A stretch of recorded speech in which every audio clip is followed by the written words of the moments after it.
Donc maintenant, on va utiliser votre téléphone Android d'une autre manière.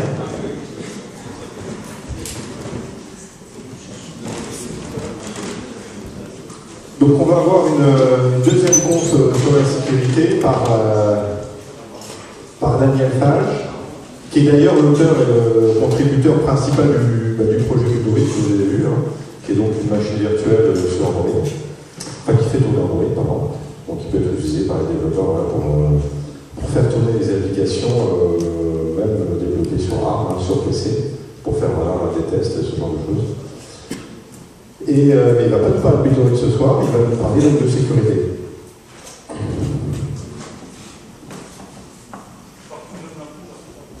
D'accord. Pas de souci, pas de souci. Merci par...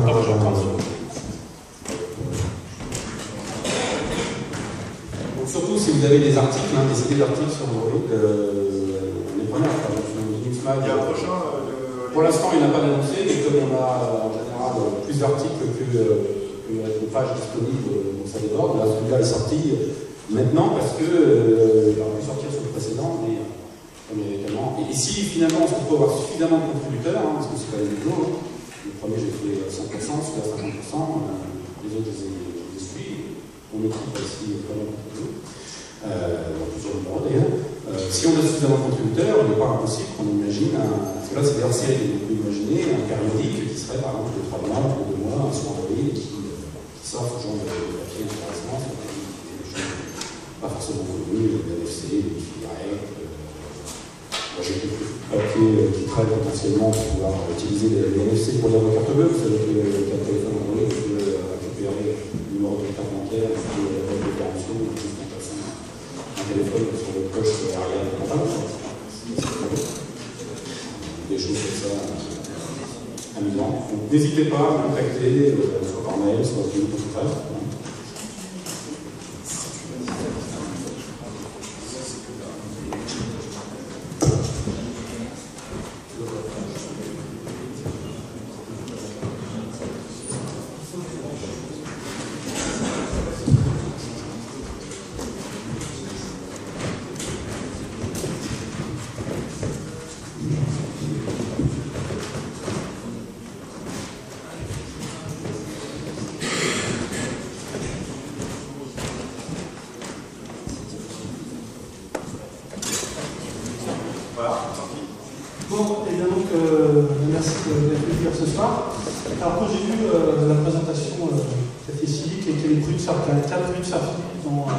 Dans la préparation, je me suis dit, bon, il va faire un cours, je pense, assez précis de la sécurité d'Android, mais ça va pas manquer, le cours a été bien complet et exhaustif. Donc je me suis dit, il va falloir que je trouve une approche un peu différente pour aborder la sécurité Android. Donc je me suis dit, bon, je vais me focaliser sur quelque chose que je connais bien, qui est la sécurité des communications, parce que je viens du monde des firewalls et compagnie, tous ces sujets-là, je les connais bien. Et je sais tout ça, on va le replacer dans un contexte un peu plus large, qui est la sécurité c'est bien, mais pourquoi faire la sécurité a toujours une fin en soi. Une application sécurisée, une application pas sécurisée, ça ne veut strictement rien dire quand on ne la met pas dans un cadre un peu plus large, quand on la met en phase d'objectif. Donc j'ai prévu de reprendre quelques notions de base de la sécurité pour remettre un peu dans le contexte cette sécurité Android et ainsi donner quelques méthodes, on va dire, pour déterminer quelles contre-mesures, c'est des mots qu'on va utiliser ce soir, mettre en place lorsqu'on a un problème de sécurité, on pense qu'on a un problème de sécurité. Donc la journée va être le suivant, on va reprendre quelle terminologie, on va prendre 3-4 termes importants qui reviennent souvent en sécurité, encore une fois pas seulement en sécurité informatique. On va parler justement de biens à protéger, de menaces. On va prendre une preuve par exemple, des exemples de sécurité, et là on va effectivement prendre l'exemple de la sécurité des communications avec le protocole SSL qui est évidemment largement utilisé dans nos applications. Et enfin on va parler de contre-mesures. Alors terminologie, pour parler de terminologie, plutôt que vous présenter des définitions babatiques sur l'écran, j'ai choisi de prendre une petite image, prendre un château fort, qui va nous permettre de replacer un peu justement ces différents mots-clés. Donc le premier mot-clé que je vais introduire, c'est la notion de bien protéger. C'est important pour parler de sécurité, c'est qu'est-ce que je veux protéger d'abord. Donc dans le cas du château fort, évidemment, ce qu'on protège, c'est le château lui-même, ce qu'il y a dans le château, les gens, les biens, etc. Deuxième mot-clé important, ce sont les menaces qui vont pouvoir faire du mal, qui vont pouvoir attaquer ces biens protégés. Dans le cas d'un château fort, on imagine au Moyen-Âge, mais c'était les ennemis, les armées, etc., qui pouvaient attaquer le château. Troisième mot-clé, on parle d'objectifs de sécurité. Et là, c'est vraiment quelque chose de très important. Puisque la sécurité absolue, comme beaucoup de choses, n'existe pas. Dire mon application est sécurisée, mon château fort est sécurisé, point, ça ne veut absolument rien dire. On est toujours sécurisé par rapport à un certain objectif. Donc là, peut-être que l'objectif, c'est de résister à des attaques d'une armée de moins de 500 personnes pendant au moins une semaine. Je ne sais pas. Évidemment, on peut transposer ça à la sécurité informatique.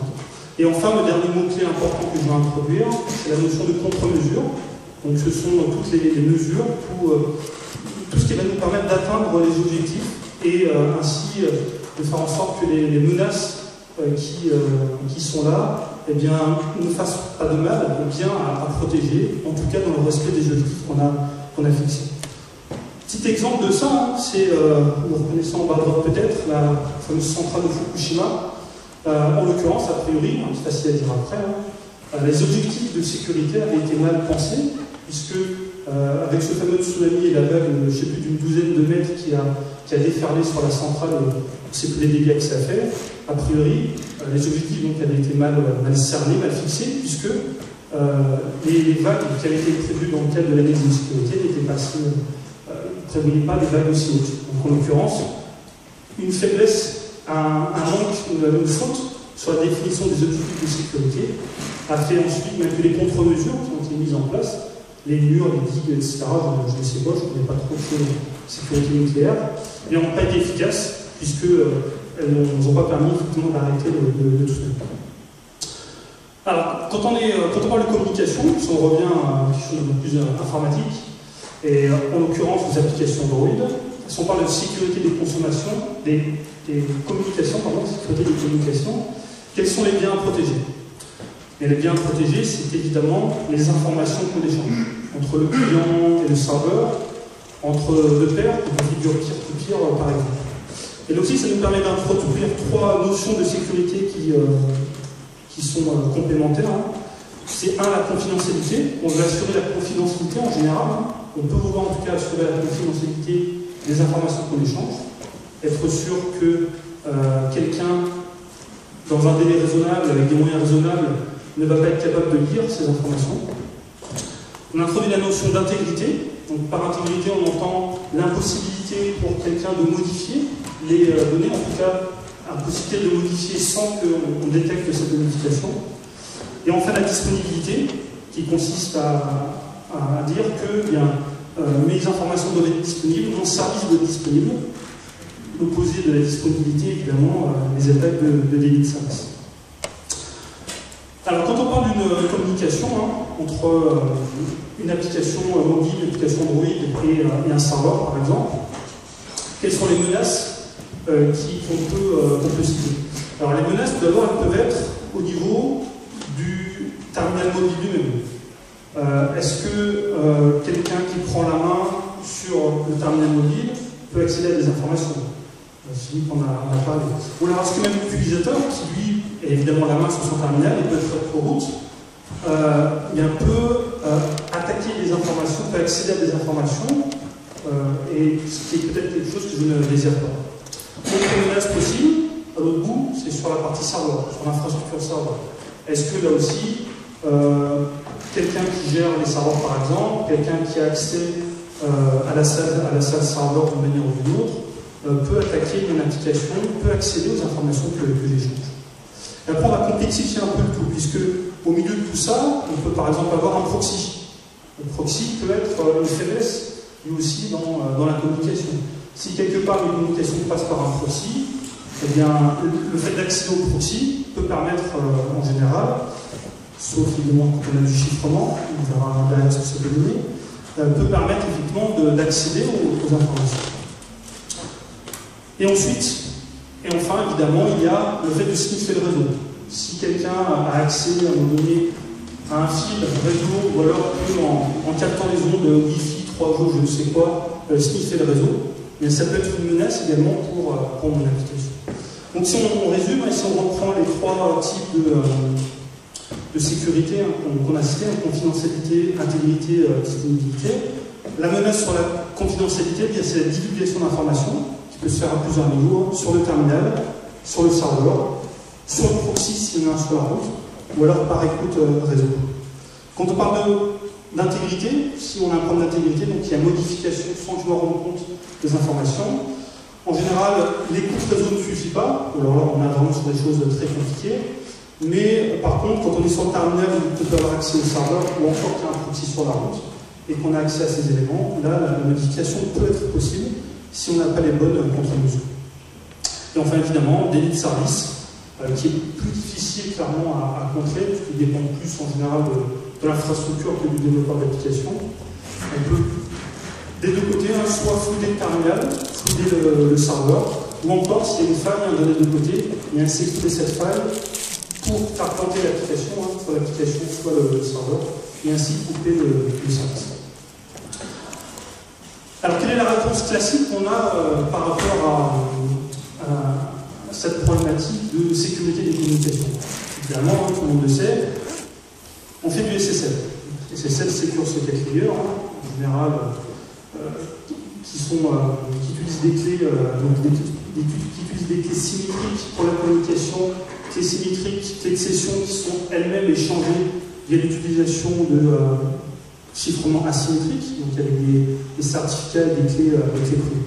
Donc à ce moment-là, ce qui est intéressant, pour le développeur d'application, c'est qu'on a un chiffrement de bout en bout entre le client, l'application jusqu'au serveur, donc on échange des informations qui, a priori, ne sont pas lisibles en cours de route, ne sont pas modifiables en cours de route, puisque ce sont vraiment l'application et donc le serveur, l'application côté serveur qui échangent des informations. Ça, c'est normalement comment ça se passe. Ou pas, parce que tout ça dépend clairement du mécanisme de gestion de clés que vous avez derrière. Toute la sécurité SSL, on en a parlé un peu il y a quelques instants avec les questions sur les certificats, les clés privées, etc. Toute la sécurité de SSL repose évidemment sur les clés privées, mais également et surtout, j'allais dire même, sur la gestion des fameux certificats RACI. Et si j'arrive à faire accepter à un terminal, à un PC, à un serveur, un certificat RACI que moi je maîtrise, mais à ce moment-là, je peux lui faire accepter n'importe quoi, parce que je vais créer un faux certificat de dire que c'est google.fr, et l'application, le serveur, etc. va l'accepter. Donc on peut dire que en tout cas une partie du niveau de la sécurité n'est pas supérieure, la sécurité de la communication n'est pas supérieure à la sécurité du key store qui contient les certificats RACI.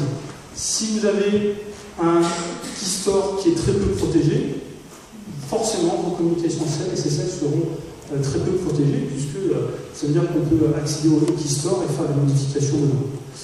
A contrario, si votre key store est très protégé, alors ça ne veut pas forcément dire que vos communications sont très bien protégées, en tout cas, ça veut dire que ce n'est pas le key store qui est la faiblesse dans votre système. Alors, comment ça se passe sous Android Donc, on se positionne maintenant sur le terminal. Si on veut accéder à ce fameux key store qui contient les certificats RACI, ICS a introduit une rupture dans la gestion des secrets, on en a parlé tout à l'heure. Avant la 4.0, il fallait être en route, ce qui n'est pas forcément très compliqué pour un utilisateur avancé.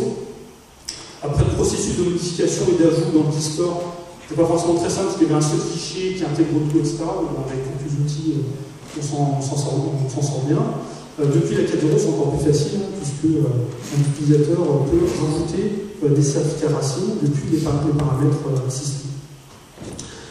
Et quelle est l'implication de ça? Alors, pour comprendre l'implication, on va prendre un exemple. Supposons qu'on veut comprendre ce que Google fait exactement avec les informations, quelles informations on voit à l'extérieur. Quelque chose qui peut être intéressant. Alors, on peut dire que c'est le réseau qui sort de mon téléphone, c'est vrai. La problématique, c'est que souvent, c'est en clair. Par contre, dès qu'il y a des informations intéressantes, évidemment, elles sont chiffrées. D'où l'idée, par exemple, de faire croire au terminal Android qui communique avec les serveurs de Google et qu'en fait il parle avec un proxy qui lui-même ensuite discute après avec le serveur Google, et ce qui permet au milieu de déchiffrer les informations, de les rechiffrer, des attaques de type manip de données. Faire ça sur un terminal Android, c'est pas compliqué du tout en fait. L'infrastructure est un peu plus compliquée, mais ça se fait assez bien. Plusieurs étapes. Donc la première chose, c'est de faire accepter au terminal Android un faux certificat RACI, certificat qu'on maîtrise.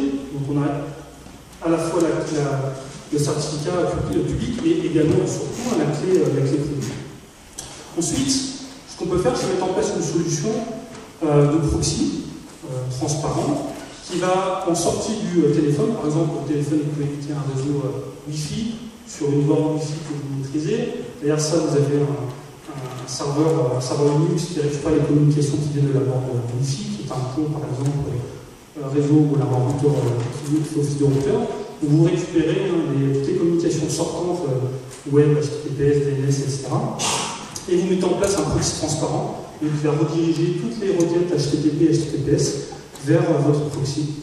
Et là, l'intérêt, c'est que vu qu'on maîtrise un certificat racine qui est présent sur le terminal Android, on peut dynamiquement créer un certificat à chaque fois qu'on a une requête sortante vers Google, vers Skype, vers Chrome.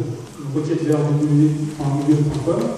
Le système va pouvoir générer à la volée dynamiquement un certificat google.com signé par le faux certificat, l'envoyer à l'application, qui va l'accepter. Pourquoi? Parce que sur le terminal Android, on a notre certificat qui fait partie des certificats racines acceptés par les applications et par le système.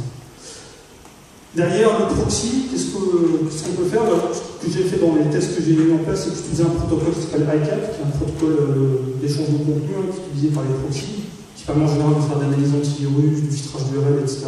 sur les proxys. Donc là, je l'ai utilisé un peu de manière détournée pour développer un serveur ICAP, un module ICAP basé sur le projet C-ICAP, qui demandait au squid de m'envoyer toutes les informations qu'il recevait, pour ensuite les stocker dans des fichiers. Donc, ce qui permet, par exemple, de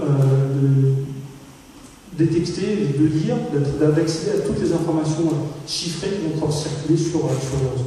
Voilà l'exemple de ce qu'on trouve, c'est un peu petit là, je crois que ça bleu. Quand on fait un Google check-in, alors qu'est-ce qui est envoyé à Google? Donc c'est au bout du terminal, donc il y a l'IMEI, qui est le fameux qui est l'ID de votre téléphone. L'Android ID qui est généré aléatoirement au premier démarrage, ou alors qui est régénéré quand vous faites un wipe sur votre tablette. Il y a le device model, donc le constructeur, les informations de réseau, donc on va savoir que je suis chez SFR, par exemple, l'adresse MAC de ma carte Wi-Fi, donc Wi-Fi intégré au téléphone, la compte Google, la time zone, etc. Donc ça, c'est juste pour le Google Check-in. Et quand on commence à faire ce genre de choses en plus, sur d'autres applications, notamment sur Google Maps, c'est encore plus marrant, évidemment. Parce que par exemple, on se rend compte que quand vous avez remarqué que vous démarrez la première fois un téléphone Google, il vous demande votre autorisation avant de vous géolocaliser, etc. Donc, ce qui est accroché, décoché par défaut, évidemment, vous pouvez décocher. Mais même si vous enlevez ça, en fait, régulièrement, vous avez un service Maps qui envoie des informations chez Google, chiffrées évidemment, et qu'on voit que si on met en place ce genre de choses. Donc ça, c'est... Pardon. Comment vous générez le certificat SSL de puisque la requête alors, effectivement. Là, pour ça, c'est pas simple, parce que ce qu'on récupère... Ah oui, la question, c'est comment est-ce qu'on peut... C'est une trop bonne question. Comment est-ce qu'on peut générer le certificat qui concerne www.google.com, vu qu'a priori, il a raison, le nom www.google.com,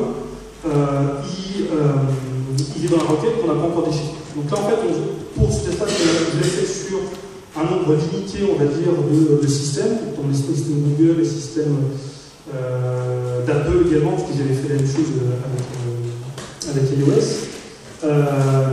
Et en fait, je suis basé sur les pages d'adresse IP. En fait, simplement parce que ce qu'on a, c'est l'adresse IP. Alors, c'est un trait un peu fastidieux, mais j'ai pas pris les adresses IP des DNS. je les récupérer automatiquement, et j'avais associé les noms, j'avais associé les noms de Google. Quand on s'adresse IB, je savais quel certificat. Tu peux mettre un certificat étoile.google aussi. Ouais, ça va aussi la revue de l'accepter. Tu as essayé un étoile.com? C'est rigolo ça. Ou étoile, ouais. Non, c'est ça que j'ai pas. Ou étoile.étoile. C'est vrai que c'est un peu facile. Ça marche. Facile à faire. Mais ce qu'il y a, c'est que je sais pas si. Alors, un navigateur web, logiquement, vérifie que le nom correspond. Je ne sais pas jusqu'à où il vérifie. Bah, maintenant, comme ils partagent les SSL, ils ont maintenant les certificats qui sont multi-évalués pour la même adresse IP. C'est encore plus simple à mettre en. Donc, ça, c'est un exemple au-delà de l'anecdote et puis du côté marrant de faire ça. Je peux dérouler ça pour expliquer derrière, c'est mes conclusions, que ce qui est important, c'est de savoir ce qu'on veut faire en termes de sécurité. Donc là, qu'est-ce que cet exemple montre? Ça montre que si vous pensez utiliser le SSL Android pour que l'utilisateur du terminal ne voit pas les choses que vous envoyez, c'est mort. Maintenant, ce n'est pas forcément un problème que l'utilisateur va lui-même. Dans 99% des cas seulement dans vos applications, ce n'est pas l'utilisateur lui-même qui va chercher à aller voir ce qui est envoyé sur les serveurs, etc. C'est des choses qu'il a rentrées lui, c'est peut-être son user, son mot de passe, etc. Par contre, si vous mettez en place un système de licensing, si vous faites des jeux multijoueurs, réseau, etc., où l'utilisateur final peut avoir un intérêt à bidouiller ce qui passe dans l'écran, là, il faut savoir que s'appuyer sur la couche SSL Android, qui est même celle sur le Keystore qu'on peut modifier, n'est pas une bonne solution.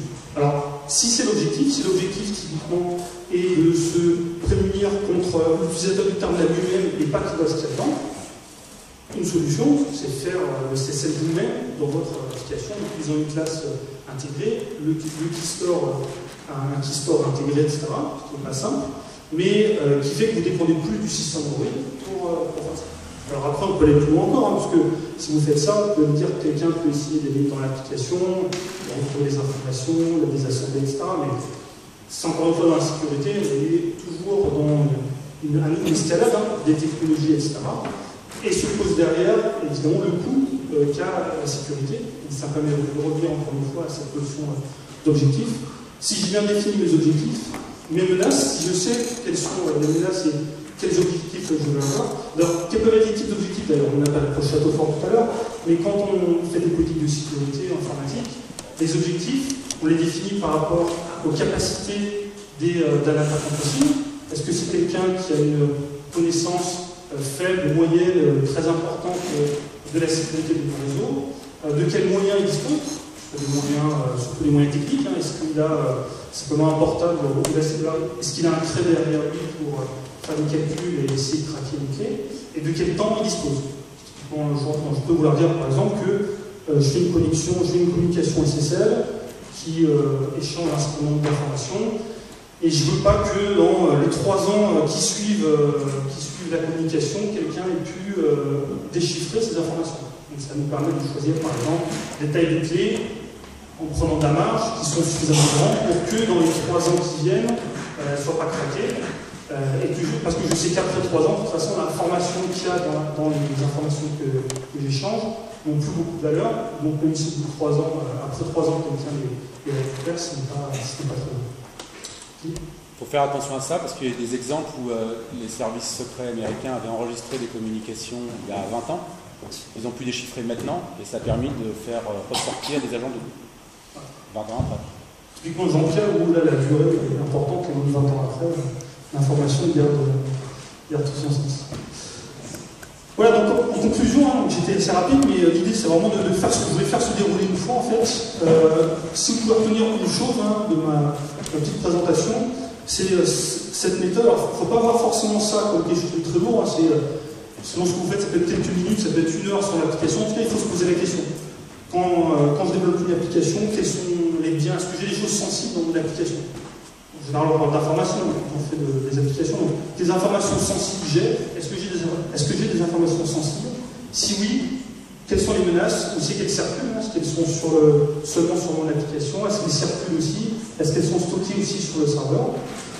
Derrière, si effectivement j'ai des informations sensibles et des certain nombre de menaces, quels sont les objectifs? Est-ce qu'en termes de durée de vie, l'information, quelle est cette durée de vie?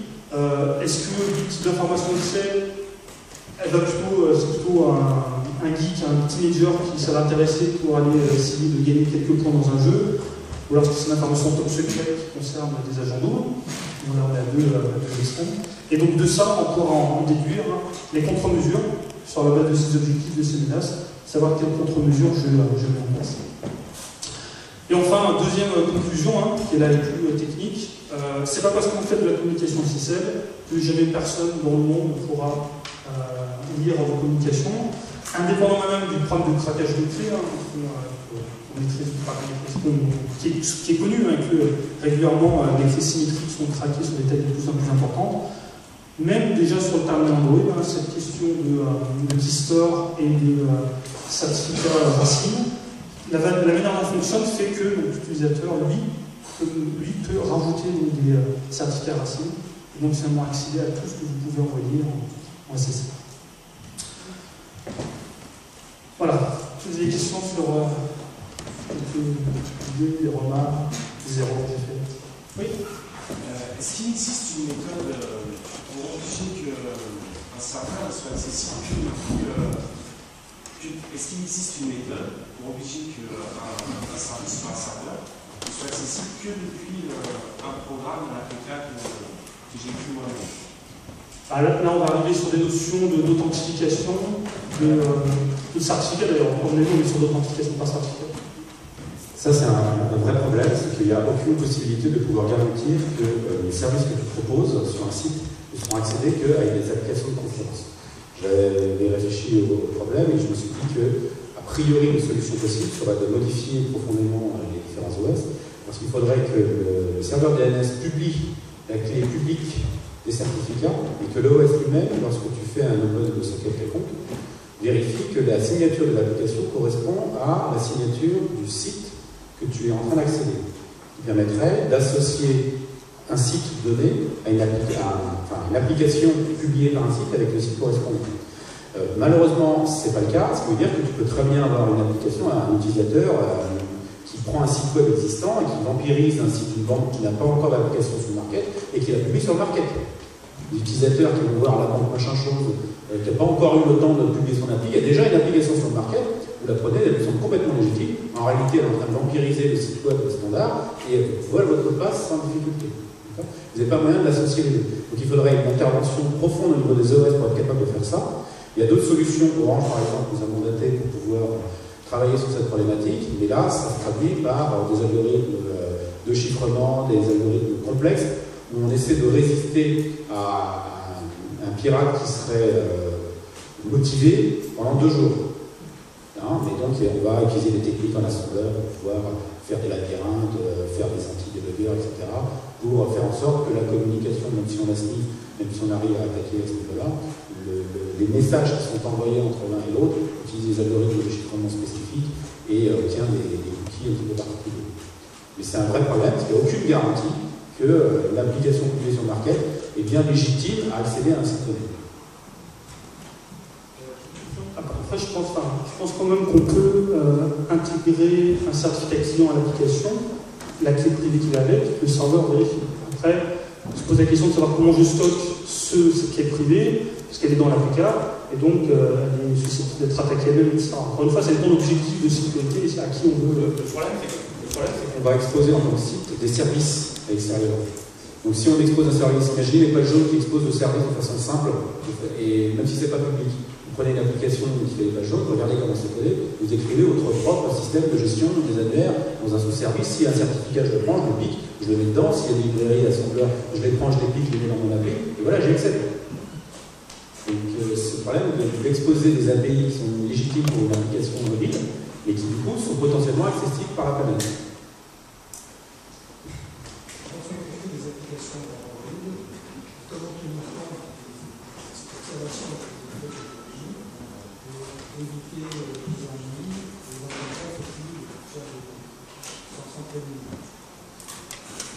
Alors là, je vous renverrai aux articles qui traitent justement de ces différents sujets, et puis dans l'absolu, c'est comme tout, il faut être prudent, il faut faire appel à des gens compétents qui vont vous aiguiller par rapport à votre besoin précis, parce que la sécurité, le diable est dans les détails. Donc mettre des règles dans l'absolu, ça ne marche pas, vous mettez un petit détail dans un coin, et voilà.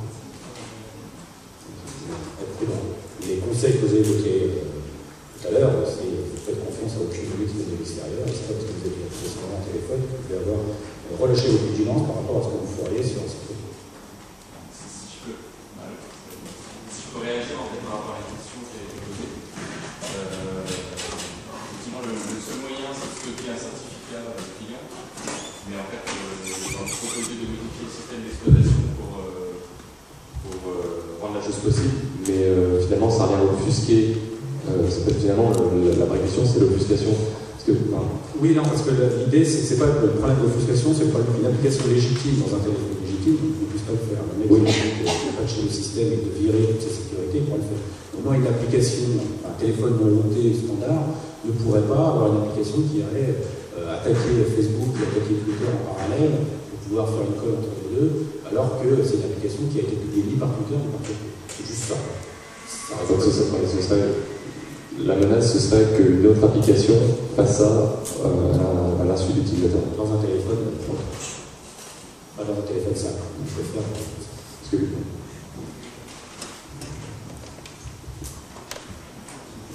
bonsoir. J'ai deux questions.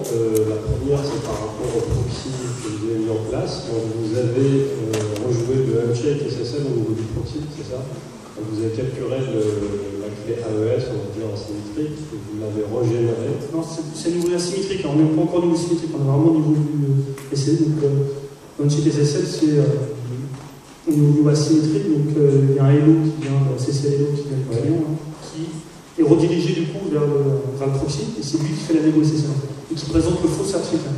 D'accord. Et donc il y a effectivement derrière une symétrie qui s'élance. Mais moi, à la limite, la symétrie, je m'en fous, parce que le proxy, ma couche c'est celle du proxy, me déchiffre tout ça avec la clé qui a été négociée. D'accord. Donc ma deuxième question, c'est quelle est la stratégie justement pour protéger la clé privée? Parce qu'on a beaucoup d'applications qui font du mutual SSL, donc l'authentification mutuelle de client-serveur. On a besoin d'authentifier aussi le terminal Android, donc on est obligé d'inclure une clé privée. Une clé privée est toujours associée, on va dire, à un mot de passe.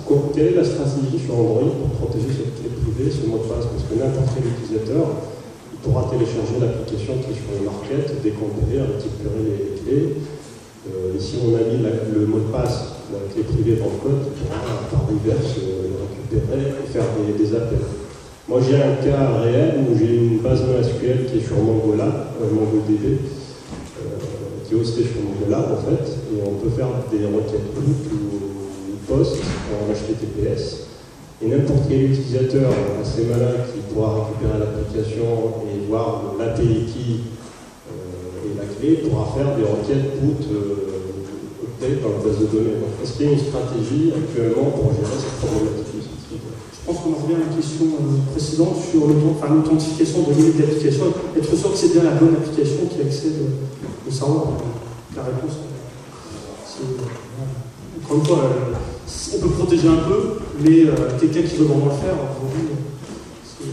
ou alors il faut remonter la complexité au niveau de l'utilisateur. Il faut qu'il y ait une authentification au niveau de l'utilisateur. Si on ne sait pas authentifier l'application, dans ce cas-là, on authentifions l'utilisateur. Et que c'est l'utilisateur qui lit. Mais par contre, l'utilisateur avec une autre application pourrait y accéder aussi.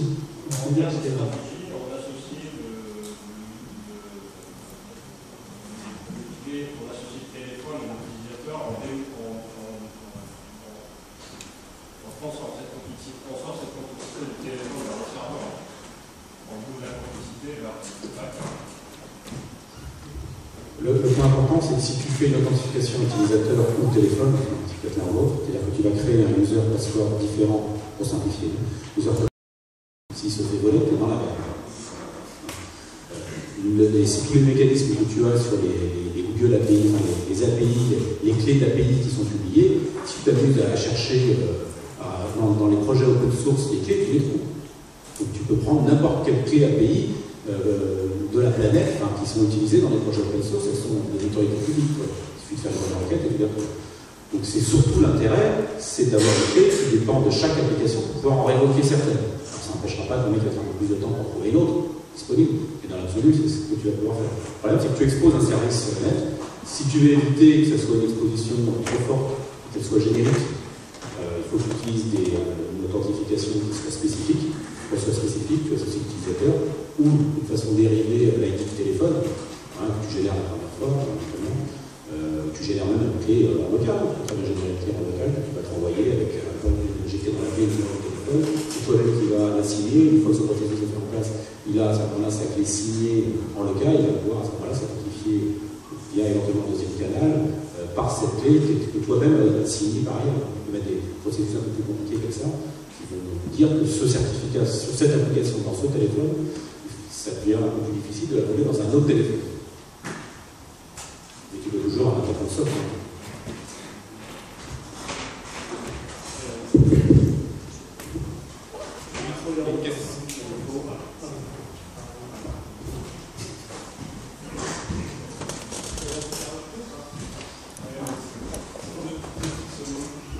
Juste une petite précision par rapport au schéma. Si j'ai bien compris ce que tu as dit, c'est en fait comment est-ce que je peux sécuriser mon téléphone dans lequel j'ai pas la main, qui est sous le contrôle entier de mon utilisateur. Comment j'empêche mon utilisateur en mettant la sécurité dans mon device de mon téléphone, et comment je l'empêche de venir agresser ma base de données. La réponse c'est il n'y a pas de solution miracle, c'est un modèle de sécurité qui ne marche pas, qui n'a jamais marché dans les clients lourds, qui ne marche pas actuellement, et qui ne marchera pas demain. La sécurité, tu dois la faire côté serveur. Et ça suffit pas. Et la seule technique, c'est d'utiliser des lumières dont parlait Philippe Rados, qui est de résister. Sachant bien exactement comme il a dit que c'est pour résister, c'est qu'il n'y a pas de solution miracle. Il faut l'utiliser la puce, c'est le seul moyen, mais ce n'est pas encore dans les API, mais tu peux mettre un secret dans la puce, dans ce cas, tu ne peux pas sortir, l'utilisateur qui l'a posé ne peut pas la sortir. Là, c'est c'est la première fois qu'une session du POC se transforme en barcamp, c'est vachement sympa. Si on utilisait le hardware comme custom zone d'ARM ou une carte SIM. Justement, ce que j'évoquais, c'est que ce moyen, c'est d'utiliser un hardware. Donc pour l'instant, c'est pas intégré nulle part dans le téléphone, donc vous pouvez laisser tomber une partie du parc, une solution alternative. Mais c'est le seul moyen, c'est de redescendre sur la puce pour elle, justement, des hardware sécurisés après toutes les attaques par flux détournés, etc. Non, parce que ça c'est pas une cause, mais la puce, elle n'est pas c'est pas un problème de la communication entre les deux, c'est que ça fait longtemps que ça serait passé. C'est le fait que c'est la clé, le secret, la négociation de la clé symétrique, elle est faite dans la puce. Si ton entreprise est avec un certificat racine, je sais pas si c'est ça. Il faut aussi prendre en compte que ça, au niveau d'un certificat racine qui va ajouter, c'est un certificat justement d'état de conscience et donc la communication. Mais ça, c'est au niveau d'application, c'est pas très difficile de vérifier le certificat et de dire je veux pas juste un certificat qui est considéré comme valide, mais je peux raconter la chaîne de certificat pour dire en plus, je veux être sûr que le certificat racine soit bon. Oui, si c'est la. Non, mais tu sais c'est bon si toi quand même t'as le hash tellement dur dans ton appli, après le mec peut attaquer le hash. Mais ça rapporte la couleur un peu loin parce que ça veut dire que chaque fois que tu veux accéder à ton serveur, que le certificat de ton serveur change, que ton. Oui, alors il y a tout le site des certificats qu'il faut gérer, etc. Mettre à jour l'application pour changer les certificats. Et une question. Encore une fois, ça vaut le coup, j'en reviens à vous dire que ça dépend de l'objectif de sécurité, encore une fois. Si vraiment on protège des choses sensibles, ça vaut le coup de le faire. Si c'est pas très sensible, ça vaut pas le coup de faire ça. Tu t'as dit tout à l'heure, les puces résoudraient le problème, mettre ça dans l'hardware. Mais en quoi ça résoudrait le problème? Parce que la puce est protégée aujourd'hui, comme le SSL est il y a plein de temps, et ce ne sera pas sécurisé de manière permanente. Alors, il y a plusieurs choses dans ce que tu dis. L'intérêt de la puce, c'est que l'utilisateur qui possède la puce n'a pas pour autant accès à ce qu'il y a dedans. Contrairement à celui qui possède l'accès au dictionnaire et aux certificats, qui lui peut y avoir accès parce qu'il est tout simplement le propriétaire du téléphone. Donc le seul intérêt de la puce, c'est ça. Alors, ensuite, le fait que dans le temps, ça pourra tomber, je crois que les derniers chiffres, c'est un truc du genre, tous les algorithmes de chiffrement considèrent qu'ils tombent au bout de 15 ans. Voilà. Donc dans 15 ans, peut-être que les données que tu avais dans ta puce maintenant, elles seront mortes et qu'on sera capable, par les échanges, de pouvoir les prendre. Mais bon, voilà, c'est le moins mauvais que pour le moment. Quoi. Si tu veux avoir un certificat, enfin une sécurité absolue militaire qui soit encore valable dans 30 ou dans 40 ans, tu mets un créneau dans ton téléphone. Quoi. Même sans avoir accès à la donnée, tu regardes le modèle des cartes bleues, où on n'a pas accès finalement au code de la carte bleue, par exemple, où c'est dans le sens où ça se passe, comme sur un site web quand on se fait un espèce de password par MD5, on n'a pas le password enregistré, c'est le principe, sauf que le calcul se fait de manière cachée dans la puce.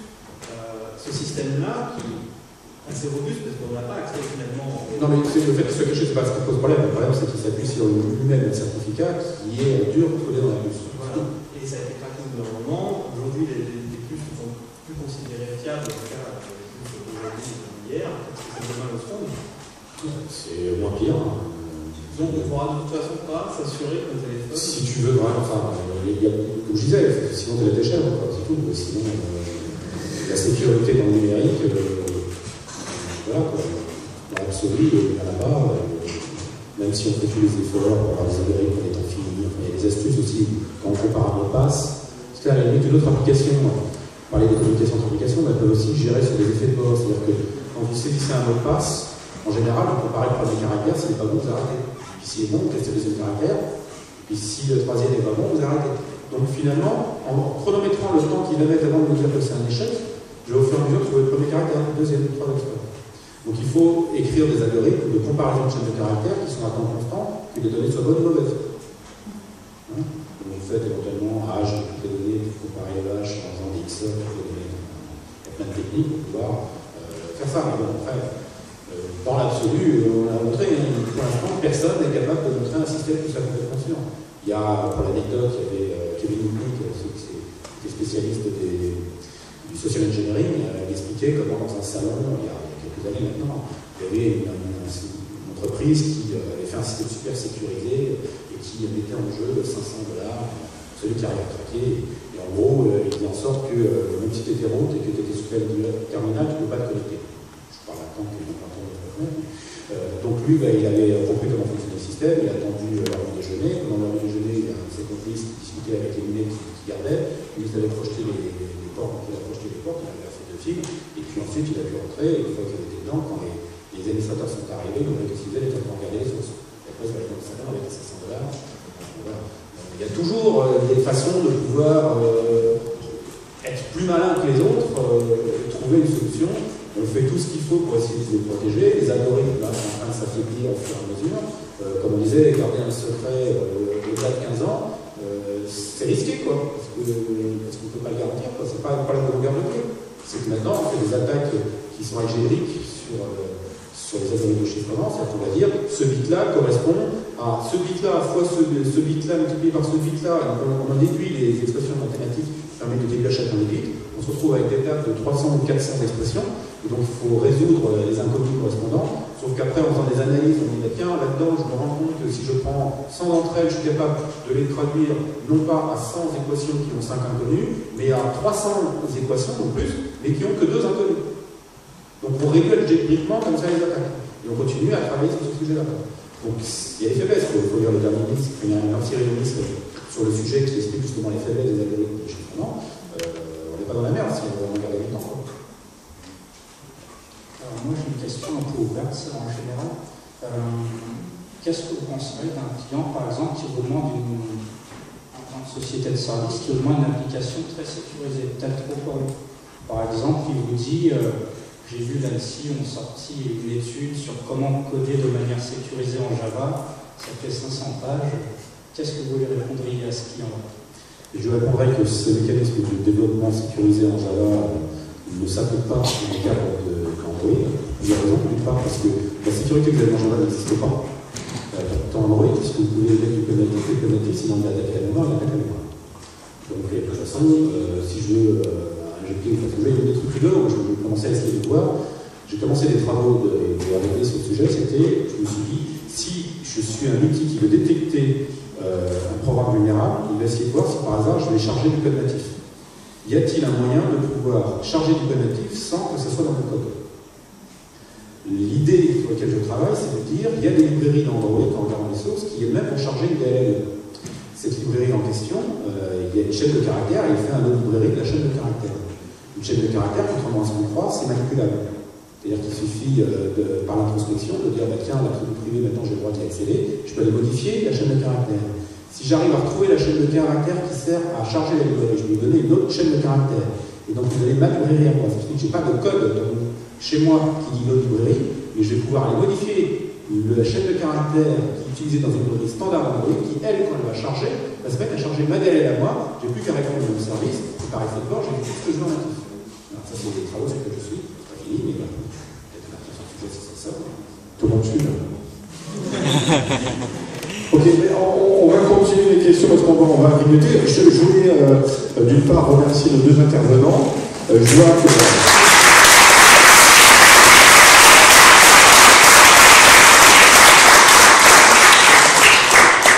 C'est rare d'avoir deux personnes vraiment très compétentes dans le domaine de la sécurité. D'ailleurs, ça serait un plaisir de voir travailler dans la même société. Je pense que ça porterait beaucoup.